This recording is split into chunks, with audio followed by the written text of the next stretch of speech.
Oh, Lord have mercy. I am stressed out. Hey, cousins, how y'all doing? Happy Thursday.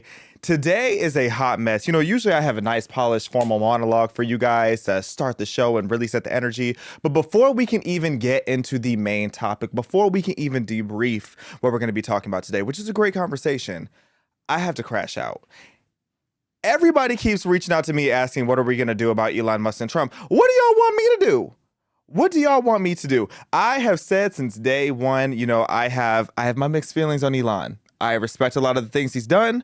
I respect a lot of the things he's accomplished. And I really do feel like he, for the most part, had the best interests of America in mind. And I liked most of what they were doing with Doge. But that being said, that is not an elected official. That overweight autistic man who can't keep to one baby mama at least per year. Been messy. Okay, and if you don't know what I'm talking about yet because you have a job or you live your life and you are not consumed by politics 24/7 like me, you probably haven't seen yet. Elon Musk, long story short, put out a post today saying that Donald Trump is on the Epstein list and that's the reason why the list hasn't come out. You know what? All I'm going to say, I just want to preface with this because I can't go on with the show without addressing this elephant in the room because this is such breaking news. Here's what I have to say. First of all, Elon Musk, that does not put you in the clear because Elon Musk, if you knew this information and were sitting on this information, then why did you think that wasn't something worth sharing? If you decided to leak that information only because you were mad at Trump because Trump has been getting at you, that to me just sounds like you're a petty schoolgirl who's just bitter and angry at something because y'all broke up. It's giving popular girl having a breakup. Okay, this is the tweet. Elon Musk says, time to drop the real big bombs. Real Donald Trump is in the Epstein files. That is the real reason why they have not been made public. Have a nice day, DJT.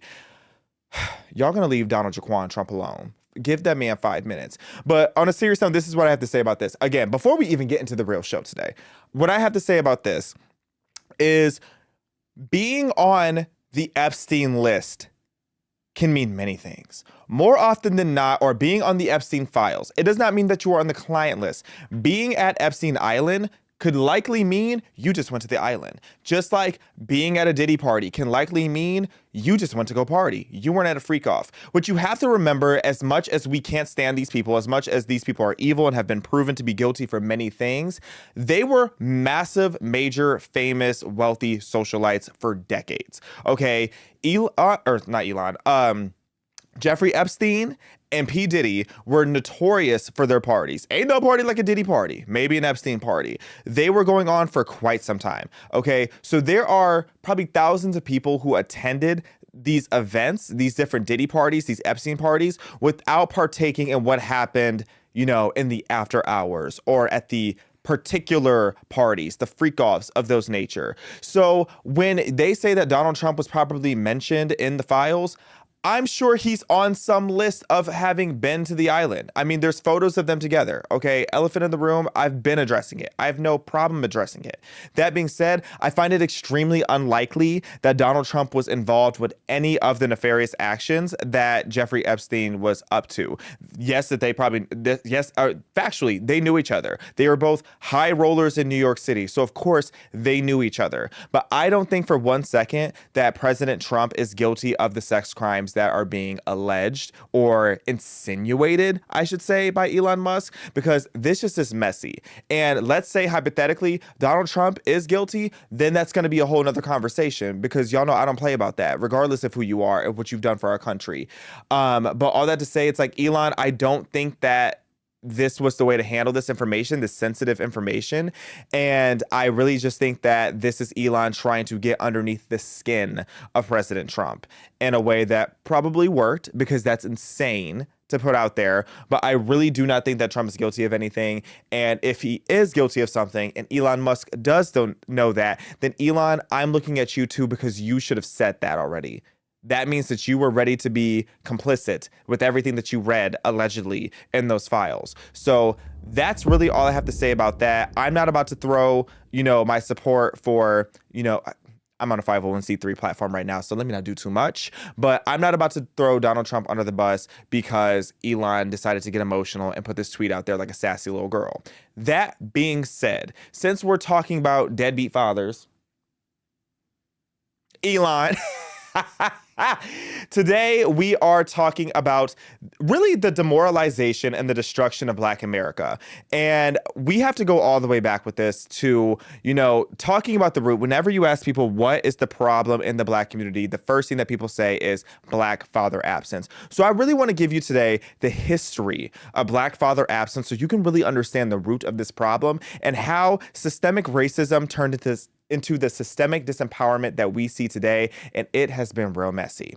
But all that to say, thank you guys. Thank you, my cousins, for coming in for another episode of Respectfully. Today's going to be a little different. We got some new changes. So if you are watching this on the PragerU website, if you are watching this on Instagram, if you are on PragerU's Instagram, PragerU's Twitter, if you're watching this on PragerU YouTube, come on over to Respectfully Xavier on YouTube. Okay, about 15 or so minutes in, we are going to be moving the show just to my personal YouTube. So go ahead. You got a second because I'm still doing the intro. Switch over to my personal YouTube. And we do now have super chat goals that we're hitting. If you hit the super chat goal, then I'll stay for a Q&A after. We're hoping, since it's the first time doing it, trying it out, make sure we actually know how this works. We're going to do 5. But all that to say, y'all know the vibes. Be sure to like, comment, share, and subscribe. Welcome to Respectfully.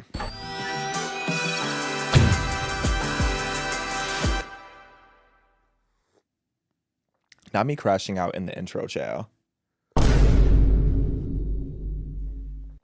Now, mind you, the craziest part about me sitting here crashing out in the intro, part of why I was late, I was having an allergic reaction for like 2 hours today. I thought I was about to die because of a protein shake. But you know what? We are so back. Just like Harriet Tubman, you can't stop me from fighting. Okay. But on a more serious note, let's get into this conversation. Let's talk about the destruction of Black America and how the left has been the culprit of it in various ways, and they continue to change their strategies in order to demoralize Black culture, okay? Because we can't talk about Black fatigue, we can't talk about crime rates, we can't talk about any of that unless we start really looking at, we can, and we do, but we also have to be able to acknowledge where does all this messiness come from, because this isn't just inherent in the DNA of Black people, okay? There are some people that try to say it's just coded in us. No, it's coded in our culture, and it was put there for a reason. Now, when we start off with this conversation, you have to talk about the history of Black father absence. And it has become a cliche, really, at this point, where you see something ghetto, you see a crime, you see something nefarious, and you immediately just go, where are your fathers? Or where are your fathers? Who is your daddy? Did you grow up without a father in the home? It's become a cliche. While there's truth to it, it also gets a little annoying sometimes as a Black conservative when you constantly hear the only excuse for, why did this happen? What's the justification for this? People just immediately go to Black father absence. But there's some truth there. The other cliche that we're going to talk about later today is this whole narrative of strong, independent Black women who don't need no man. We've all heard that trope. We've all seen it in TV shows, cartoons, all of that growing up. At least I have, someone that's always been watching Black media and shows like Family Guy. You always hear about the strong, independent Black woman who don't need no man type of vibe. And as bizarre as it is and as annoying as it is, where does that come from? So if we're sitting here talking about the fact that there's truth to the issue of Black father absence, we first have to talk about, what does Black father absence actually cause? Because there's a lot of personality traits, like you can just tell when somebody has daddy issues, but even just from a statistic standpoint, the impact of Black father absence cannot be overlooked. Okay, if you do not have a father in the home, particularly if you're in a single parent household, which usually means the father is absent, you are 5 times more likely to be impoverished. Okay. You are also significantly higher odds, or you're at significantly higher odds to be a criminal, especially when it comes to homicide. You look over in my hometown of Chicago back in 2020, of all the people in Chicago, massive city, all the homicide that rose in that city, 80% of the homicide victims were Black. And as we know, 90% of the people who die that look like me are murdered by other people who look like me. Okay, Black on Black crime has become a very real thing. Then you also have the element of education. You're 9 times more likely to drop out of high school if you do not have two parents in your home. And, there's overall just this element of abandonment and this diminished trust in community, and really like not understanding what a nuclear family or what stability actually looks like when you are in this single parent household. And again, before I even get into all this, I want to make something clear. This is not an attack on Black fathers. Okay, because that's, again, a conversation that people are tired of in the Black community, where there's this trope that none of the Black fathers are present. There are phenomenal Black fathers out there. Shout out to Black fathers.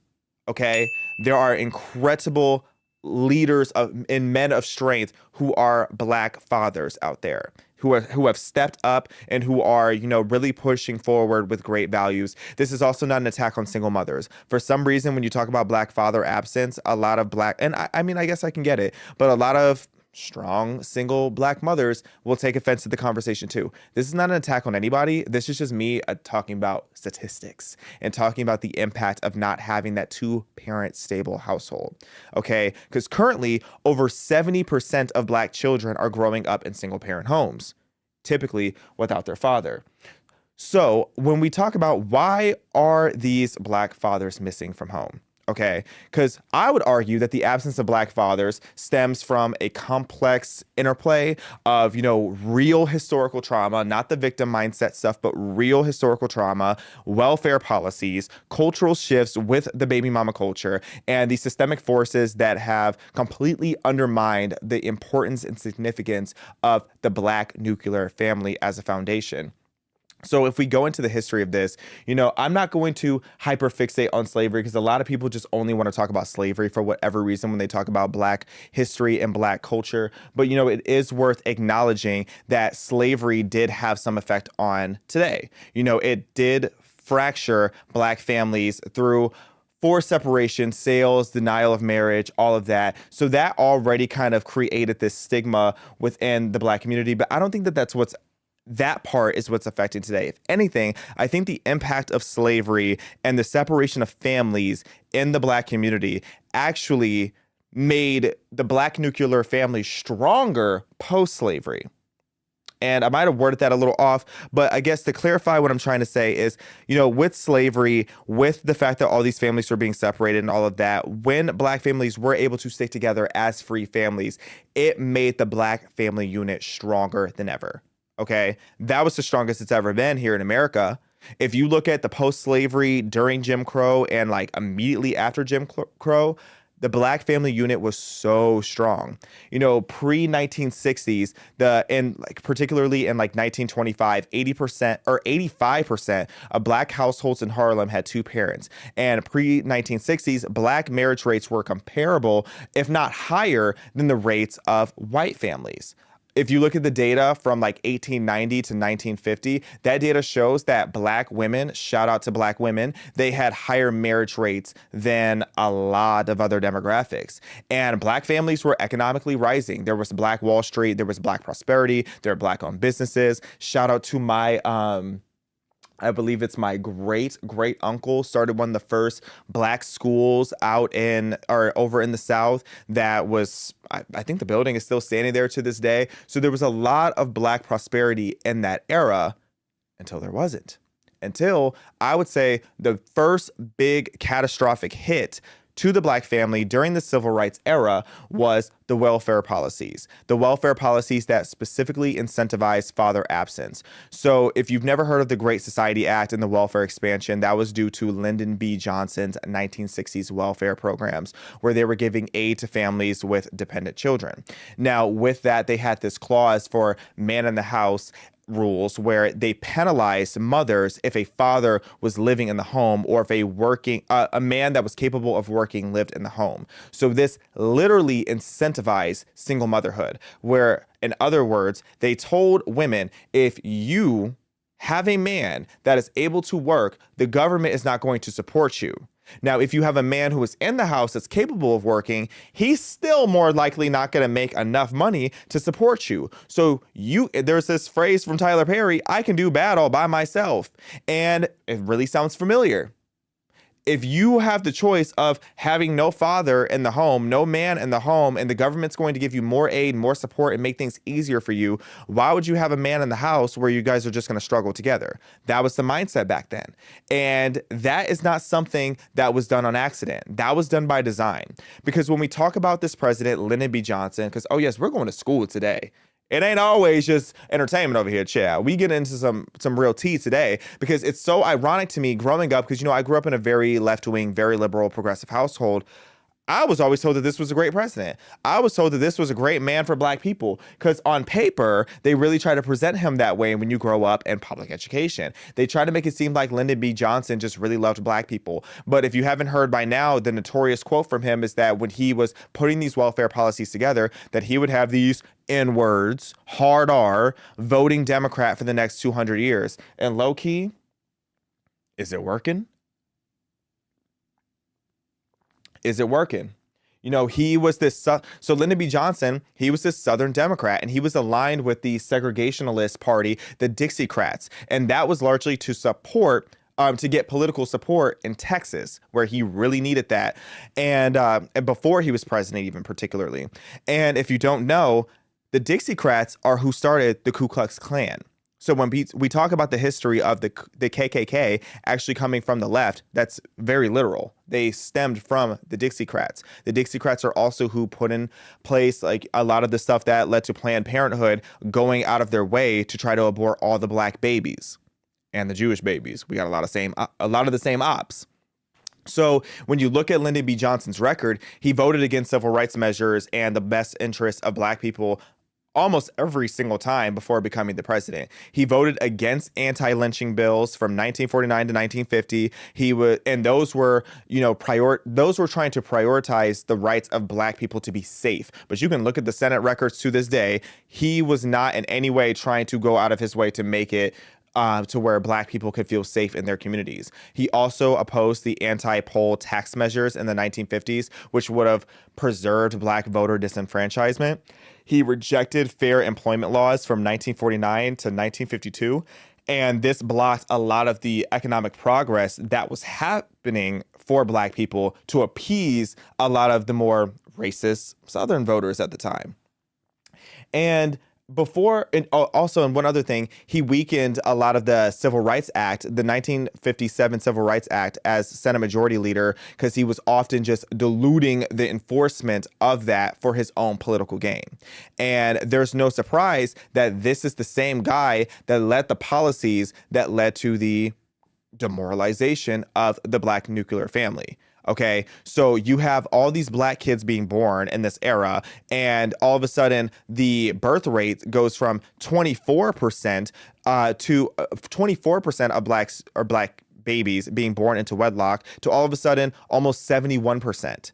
So this massive increase, almost triple the amount of Black babies were born into wedlock due to these welfare programs and the system that was put into place. And one of the things that we need to debunk is this whole party switch narrative, because a lot of people will try to tell you, oh, the party switched. The parties didn't switch. Okay, that is a lie from the pits of hell.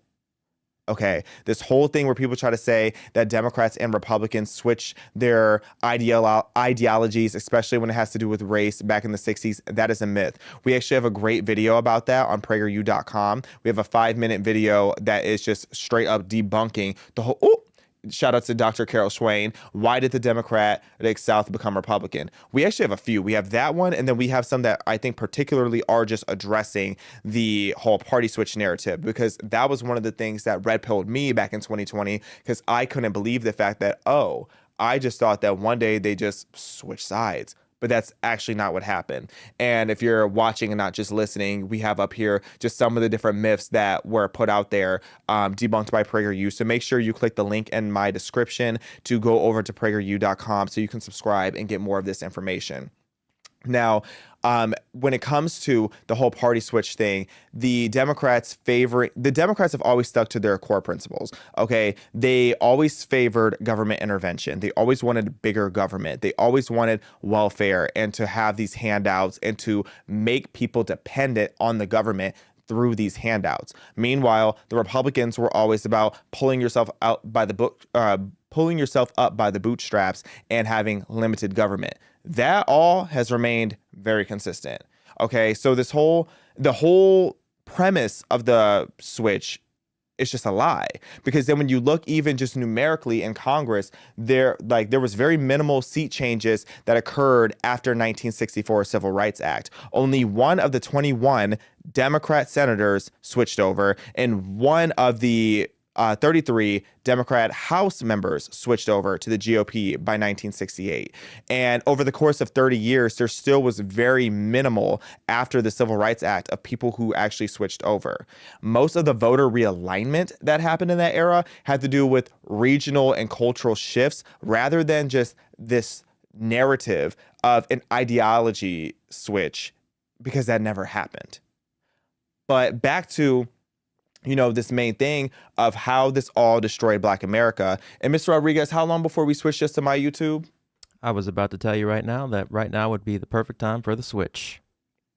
Because we're about to get into this whole thing. Go to @Xavier on YouTube. If you're typing in the URL, just youtube.com/@Xavier. Y'all know I got a regular spelling, Xaviaer, to watch the rest of the stream. We're about to get into the mass incarceration. Why? Low-key, I'm for it. Low-key, mass incarceration, it always made sense. Did it work? Did it lower crime? We're going to get into that. We're going to talk about also how Hollywood was weaponized to go up against the Black community, and how Hollywood has, through deceit, made it seem like they're in favor of Black people, but really they're just using their tactics of media and entertainment to demoralize Black people even more. So if you're on Twitter, PragerU's YouTube, all of these different sources, head over to my personal YouTube, youtube.com/@Xavier, or just type in respectfully Xavier on YouTube, and we're going to keep cooking. Okay. And also be sure to send in your super chats, y'all. We got to hit that goal of 5 super chats, and I will do a Q&A after this, because I'm taking y'all to school tonight, yeah. Okay. Now I'm going to give y'all a second just to come on over. Yes, come on over, y'all. Come on over to continue this chat. Now, let's talk about this mass incarceration.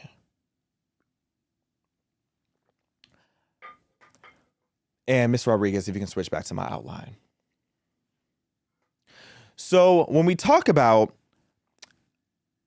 the way that Black people were demoralized and having our nuclear family destroyed very systemically, what then ended up happening is our economy started to plummet. And you had also these senators like Lyndon B. Johnson putting in policies that really harmed the Black community economically. When you destroy the economy of Black people, that leads to obviously more poverty. More severe poverty led to programs that were supposed to help us, which really were hurting Black people. This severe poverty also incentivized crime because people were desperate. And then crime led into more police, and the crime bill led into mass incarceration. The issue was very circular, because then when you have mass incarceration, you then have more people that are going into poverty, having more broken homes, worse economy, everything just continued to worsen because of this cycle that was continuing to happen. You also have this situation where a lot of people don't really understand where a lot of gang origins comes from. A lot of people in the early gangs, especially the gangs in like the 80s and 90s, they weren't just becoming gang members because they wanted to be gangbangers. Like, it wasn't the way that it is now. It wasn't as romanticized as it is now. Back then, it was because, there were some racist police officers back in the mid 1900s. Okay, that's just an objective fact.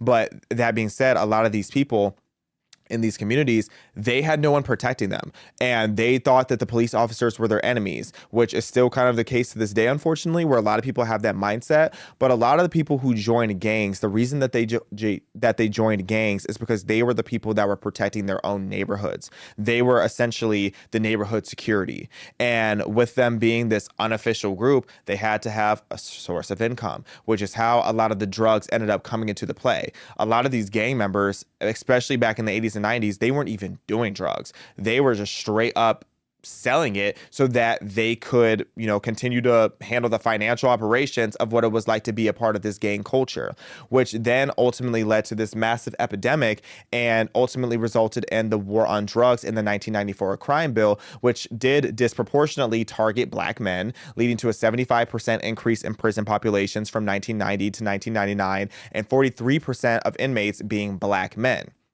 But with this, even though like this obviously is a sad thing to see, it removed a lot of fathers from the home. My hot take, this isn't a PragerU stance, this is an Xaviaer DuRousseau stance. A lot of conservatives are very anti the crime bill, especially because Joe Biden did support it. Joe Biden was very pro locking up these Black folk. My hot take is, did it work? Did it make crime go down? Did it make drug sales go down? In my opinion, it served its purpose to an extent. I think, was it executed in a way that was pretty racist? Well, yeah. Yeah, it was. But at the same time, accountability is just accountability.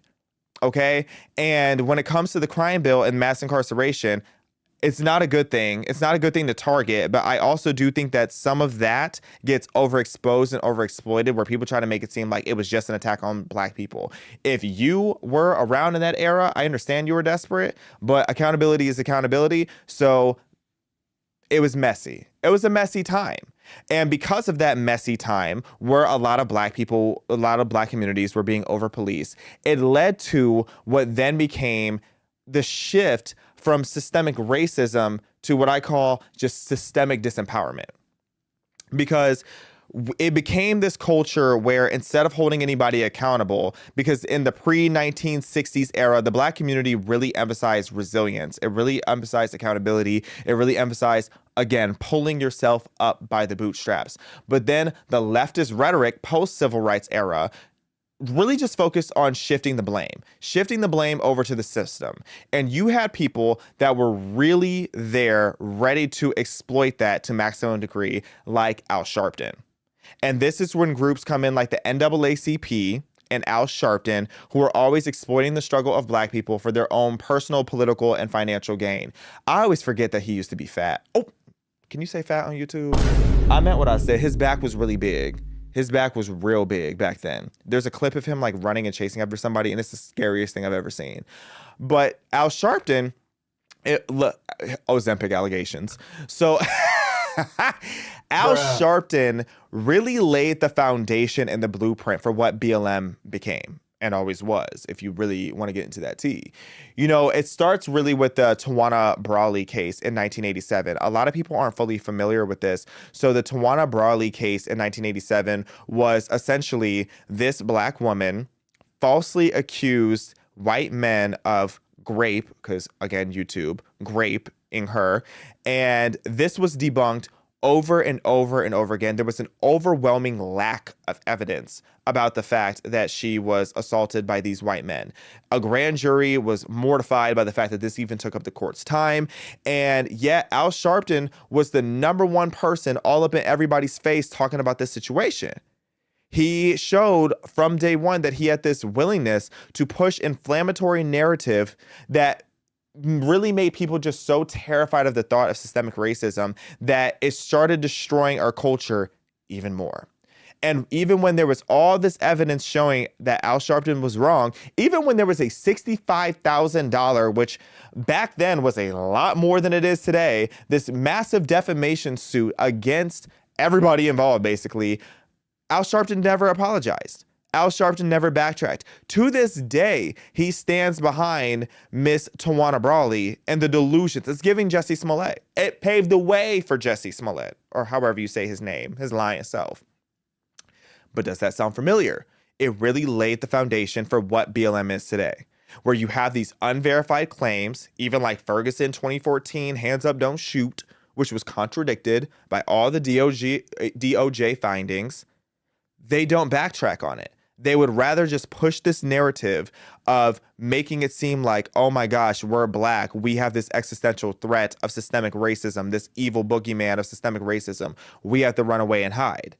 This is how all of that really started to come into play.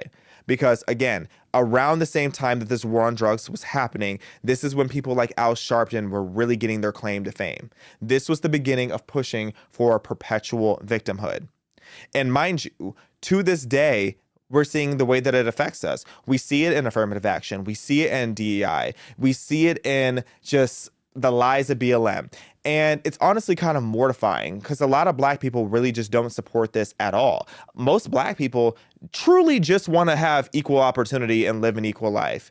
And I think Gallup actually in 2019 did a poll showing that 65% of Black Americans literally did not want special treatment. They did not want people to go out of their way to try to make it to where every opportunity automatically goes to people Black.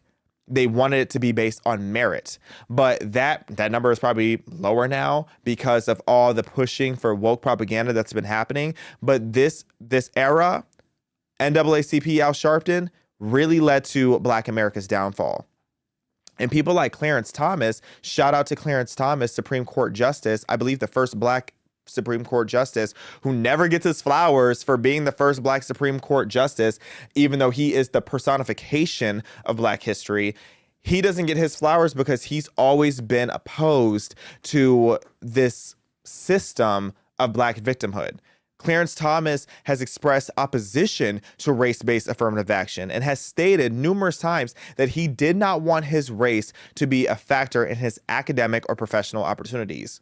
I actually beseech you to go and read his book, his 2007 memoir, My Grandfather's Son, where Thomas wrote that he refused to check his race on his Yale Law School application, saying that he grew up. Actually, I have this quote here. He said, "I'd grown up in a segregated South and was tired of being labeled by race. I wanted to compete on my merits." Period. He didn't need the crutch of being a Black man to accomplish anything in his career, and it shows in the success that he has today. But this is not the mindset that the left wants us to have. So while some of these leftists do mean well and they really are trying to help Black people, it's ultimately just demoralizing our society and disempowering us from a systemic level. And when people ask me, I get this question all the time where people will say to me, when did systemic racism end? And it's pretty difficult to be able to say, this is the pinpoint. Like on a legal level, you can say like with the Civil Rights Act, when those type of things happen. But if we're being realistic and we're being objective in the conversation here, of course, there was the lingering effects of systemic racism. Of course, it took some decades for us to shed that skin, for generations to flush out, for lack of a better term, probably the best term actually for it. You have to wait for things to turn over, for things to change culturally as well as on paper. And, you know, when systemic racism started to weaken, my personal belief is that entertainment and culture in the 80s and 90s is what led to the breakthrough of more equality starting to happen. Because if you think back to the 80s, you had the rise of Michael Jackson. Biggest pop star in the world. Don't try me about his skin color. The man had vitiligo. It's been debunked. Y'all are going to stop trying to say that this man didn't want to be Black. He had a vitiligo. And y'all aren't going to try me with the whole pedophilia stuff because look into that case. That's a conversation for another day. Look into that case. That man was innocent. Weird, yes, innocent. But regardless, Michael Jackson's popularity, having Thriller, the greatest selling album of all time, unbelievable amount of sales globally. People like him really did break down a lot of barriers in the 80s and 90s. Well, for him, mostly the 80s, because the 90s got a little rough from him, chow. You also had Michael Jordan. Started his NBA career, I believe, in 1984 when he signed to the Bulls. Michael Jordan was beloved by everybody. How could you be systemically racist when you see somebody like Michael Jordan? These entertainment figures, you know, Black people have always been very prominent in the entertainment spaces because Black culture comes with a lot of talent, a lot of creativity, and that work ethic that is there when it's not stripped away from us by narratives that the left try to perpetuate. You also have Bill Cosby, the massive... It's a shame the way that this man has fallen. The second I just saw him, I just had a flashback to when he was on his way to court and he was like, if you know, you know, when he was on the way to court and he was hitting that bob and weave. But Bill Cosby, ultimately, you're going to hell because I'll never forgive you for the way that you disgraced your legacy. But all that to say, the Bill Cosby Show, massive, massive success. And it also was beautiful in the way that it portrayed such a healthy Black family unit. Things weren't perfect, though. Things certainly weren't perfect in the 80s and 90s, because I remember seeing a lot of interviews and hearing conversations from the likes of Whitney Houston and Janet Jackson, who also were massive stars in the 80s and 90s. And I remember this particular interview where Whitney Houston gave, where she was getting interviewed by MTV while shading MTV for the fact that they refused to play her music videos. Janet Jackson, similar situation. In the 80s and 90s, even though that they were these massive global stars, it took years and years and years of fighting for them to finally get their music to be shown publicly. Oh, look at Janet and Whitney hanging out. I love Janet Jackson so much, even though she did try to take she did successfully sleep with Bobby Brown. I know that's the truth. Yeah, she definitely stole Whitney's husband, but Whitney Houston was secretly a lesbian anyway. But y'all ain't ready for all that discourse. Y'all ain't ready for that Black cultural tea. But all that to say, things weren't perfect by then. But as things improved and as things got better, unironically, that's when things started to turn for the worse, because the systemic racism again turned into systemic disempowerment, but through entertainment. As entertainment became the vessel for Black people to get more systemic equality, it also became when we got more systemically disempowered. Because as the Cosby Show ended in 1992, and you saw shows like Family Matters start to go out of style, Family Matters, another iconic show with Steve Urkel that showed a great, healthy family unit, you saw them end in 1992. 1993, you have this also huge cultural phenomena, not throwing too much shade at it, but Living Single. Living Single was really this like new era of really glorifying what it was like to be a Black single. And whether or not it was intentional to make people, romanticize the idea of being Black and single and hot in the 90s, it did. It did. Culturally, it was the beginning of people saying they didn't want no man. It was really that was just the way things started to shift. You also have the iconic movie Waiting to Exhale, where it portrays Black women as these sassy, manless women, strong, independent women who don't need no man. Angela Bassett's character is so glorified and uplifted for the way that she leaves her man. And in the 90s, this is when baby mama culture really started. That's when baby mama became a phrase.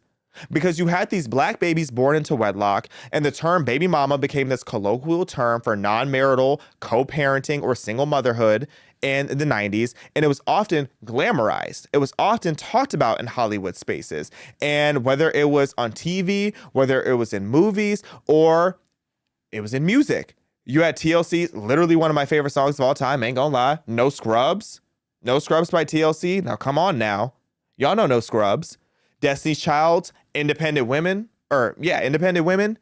Those songs really popularized this anti-male dependence in their lyrics, which again empowered Black women particularly about the significance of not having a man. It made it seem more like being a baby mama was better off than being with a man. And this continued to just worsen with time.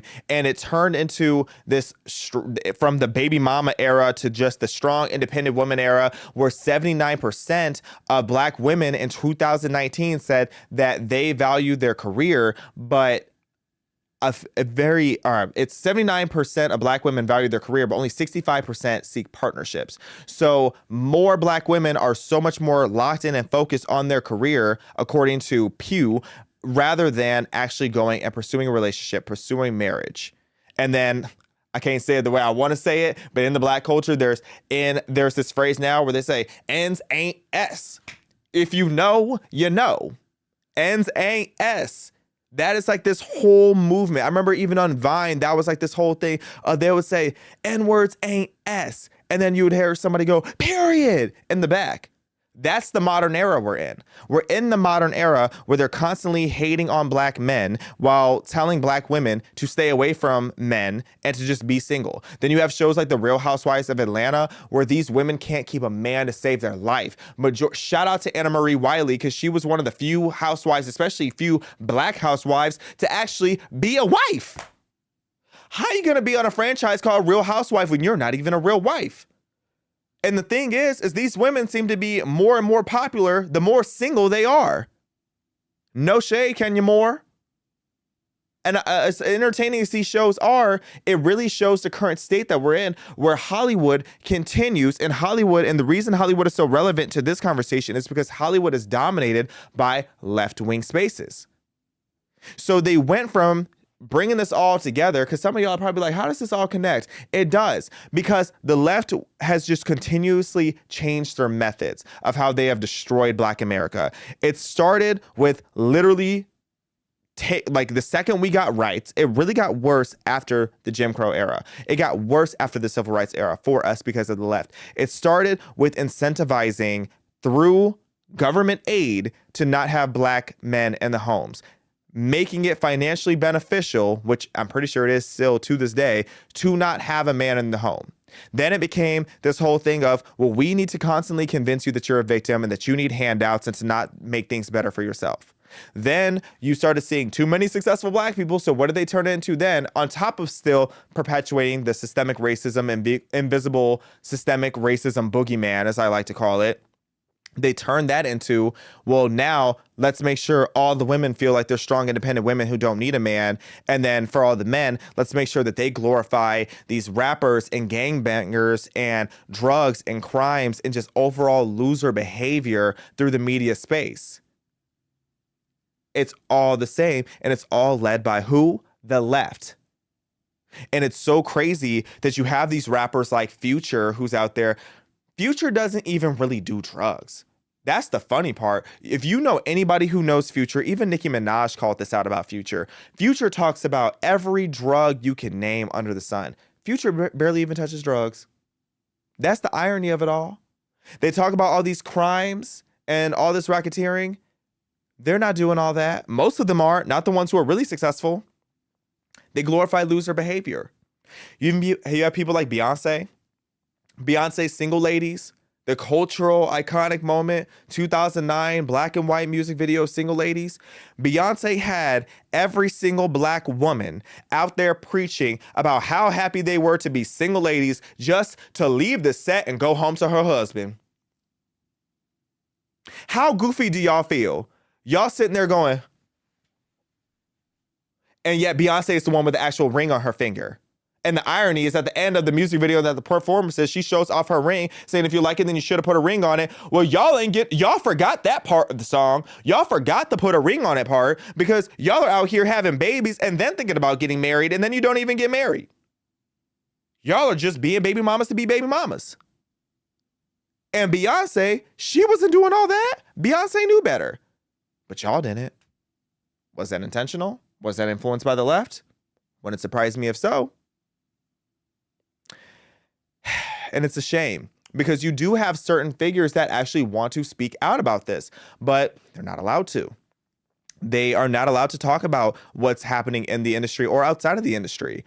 You know, as much as I can't stand that bird, Cardi B, I really can't stand that wench. I think that she is so musty and she's the root of so many of the problems in our society. I really can't stand her. As much as I am not a fan of Cardi B, she cooks sometimes. I want to eat it.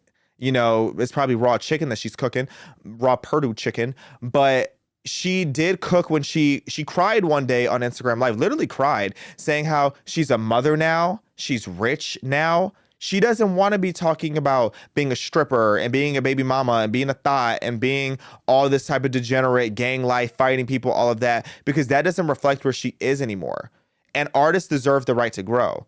Part of why I love Nicki Minaj so much is she even talks about how like there's so many songs that she has now that she knows that would be hits, but she doesn't put them out because it doesn't reflect where she is in her life now. But that's the perk of being a more independent artist who has always gone up against the swamp. Cardi B is someone who is literally an industry plant created by the industry. Nicki created herself, so she owns herself. Cardi B was created by the industry, so she's an industry plant. And Cardi B has literally cried about the fact that she does not want to rap about the stuff that they make her rap about these days, which is probably why her music is in the Kaya Asylum. It's in the garbage bin because she's not passionate about it. She doesn't write her raps in the first place, but she doesn't even really have an input because she can't talk about what she wants to talk about.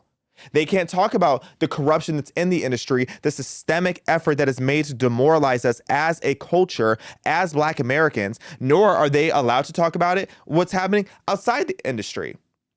Because I am not kidding, majority of Black rappers are Republican. They're conservative behind the scenes. As someone who has met so many of them, so many that because I'm not a name dropper, I'm not corny like that, but I've met so many of these rappers who behind the scenes talk about how conservative they are. And luckily, and I'll say the ones who have now come publicly, you've seen Lil Wayne, you've seen Waka Flocka, you've seen Nicki Minaj, you've seen, has Drake? No, I don't think Drake is talking about publicly being a Republican yet, but I know I've seen the receipts that he is.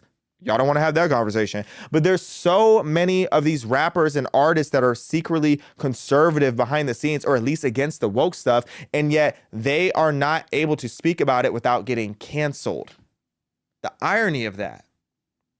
We do have a super chat I want to read from Mana Fujiwara. Shout out to Mana Fujiwara. I don't have any questions, but as an Asian, shout out to you. I'm 2% Chinese. Dongzi shishini. I really appreciate all this information and all this information we learned. Love you. Love you too, cousins. Shout out to my Asian cousins. And shout out to y'all for sending in the super chats. Again, that helps us keep the lights on up in here. The super chats, I really want to start pushing for those, not just for enrich my pockets, but to literally keep the lights on up in here. But, I hope that this was informative. I hope it really painted the picture of why the Black community is as doomed as we are today. From civil rights onward, it has literally been the left that has gone out of their way to systemically disempower us. And now you see them having us even doing things like supporting the Free Palestine movement. They've tried to equate the Free Palestine movement to the struggles of Black Americans throughout history. It's like there are so many levels up to that are just so nefariously wrong. Like, it's just insane. It should be criminal to be that wrong at this point. And they want to talk about like, oh, well, the Jews did this, the Jews did this. Trust me, the Ethiopians in Israel are doing just fine. But if y'all really want to have a conversation about wrongdoings against Black people, y'all don't want to talk about those Arab Muslim countries, do ya? Y'all don't want to talk about what they're doing to Black people in Arab Muslim countries to this day. But they always want to attack Black people, or they always want to attack Jewish people. It's crazy how determined the left is to make sure that we don't have access to the right information, access to the truth, access to things that would actually elevate our community. They constantly put this imagery and these ideas and this ideology into the brains of Black people to make us demoralize ourselves. And I'm sick of it. I am tired of it. And I'm sure y'all can hear it in my voice. And that's not just because I had an allergic reaction and been dying today. But what do? You speak on it. You do better. You elevate yourself. Every community in this country is so capable of elevating themselves. And I refuse to allow the Black American story to be this story of what other demographics did to us and what white people did to us, or making it seem like Black people are just these weak losers who can't read for no reason, because the literacy rates alone are so scary to this day. In my book, and the history of Black people that I will die on the hill of, is the Black American story is what we did in opposition of adversity, what we did to overcome the adversity, not just us being these perpetual victims. And while the community is a little down bad right now, I know we have the potential to rise back up and to turn things around. We just have to open our eyes and realize what they're doing to us. And while they have replaced systemic racism with systemic disempowerment, if we were able to overcome one, we can overcome the latter. We just got to choose to do it ourselves. Mana Fujiwara. High five. Shout out to you, Mana Fujiwara. Thank you, cousins, for tuning in for another episode of Respectfully.